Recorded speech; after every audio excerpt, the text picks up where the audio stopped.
They are literally getting the band back together, mainly because Justin Timberlake's character Branch is reuniting with his old boy band buddies. And in the real world, the new Nsync single, the first one in about 20 years, drops with this movie as well. Let's talk about Trolls Band Together.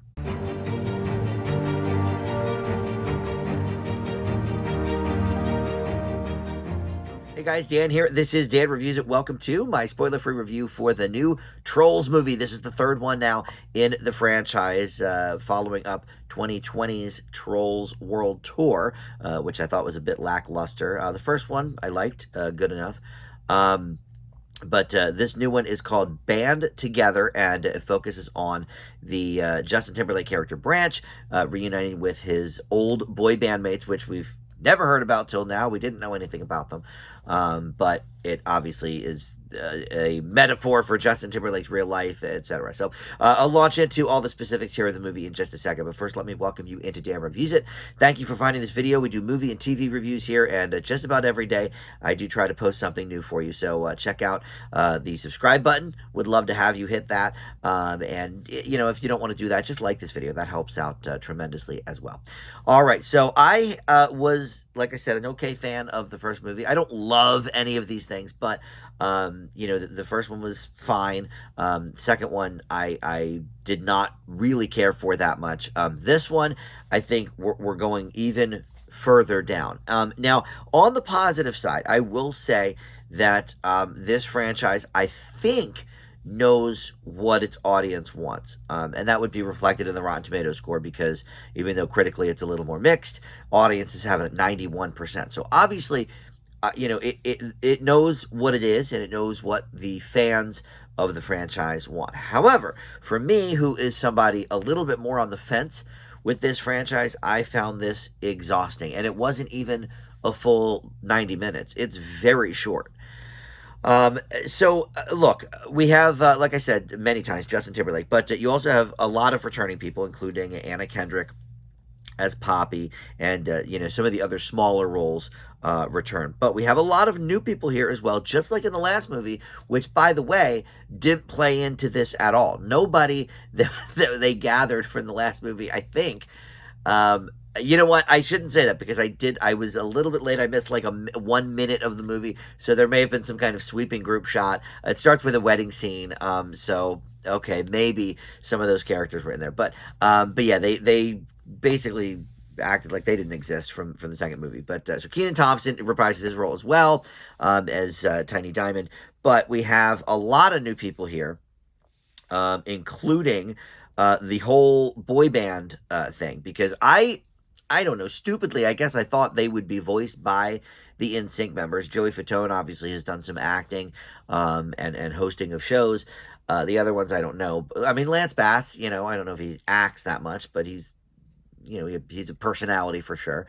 So I don't know. I guess stupidly, I thought maybe that would actually be the band in question, and that they would actually sing together in the movie. And look, I'm an okay Nsync fan. I liked them. You know, I liked the Backstreet Boys as well.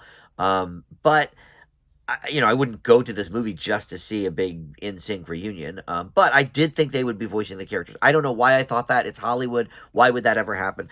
So you've got Eric Andre, Daveed Diggs, Kid Cudi, and Troye Sivan as the other boy band members from Branch's childhood. But you also have Camila Cabello added in. Amy Schumer and Andrew Rannells play sort of the villains of the movie. They're basically trying to steal the voices of various trolls, specifically these boy band trolls, so they can launch a pop music career and kind of fool everybody. And it's interesting, because I just watched the Milli Vanilli documentary about a month ago on Paramount Plus, and I thought, wow, this is...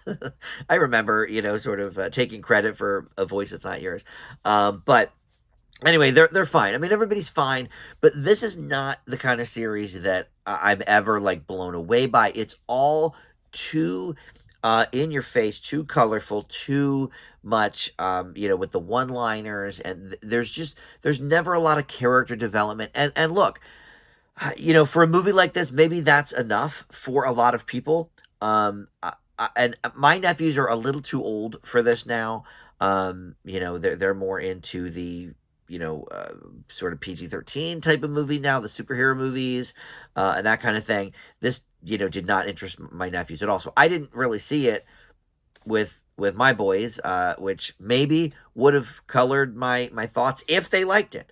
But it's all too much. DreamWorks has this sort of thing where I guess I don't know because of Shrek maybe, but Shrek is so good. At least most of that series. I don't know, but they have this thing where they seem to think a lot of the time that just having this fast in your face stuff and pop culture references is enough to sell the movie, and it really, really isn't. They had a great movie last year with the bad guys that really went in a lot of interesting directions. It had interesting characters that had arcs.